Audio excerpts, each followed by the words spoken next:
Sensiz bana dünya dar, kapanmıyor açtığın yaralar, hesabını sorar Yaradan.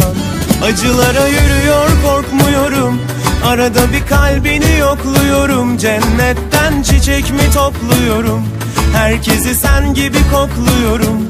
Ama sen başka bir kollarda, sana sarhoşum yollarda. Kaybolmuş bir gençliğim var da, alacaklıyım yıllardan. Acılara yürüyor korkmuyorum, arada bir kalbini yokluyorum. Cennetten çiçek mi topluyorum, herkesi sen gibi kokluyorum. Ama sen başka bir kollarda, sana sarhoşum yollarda. Kaybolmuş bir gençliğim var da, alacaklıyım yıllarda.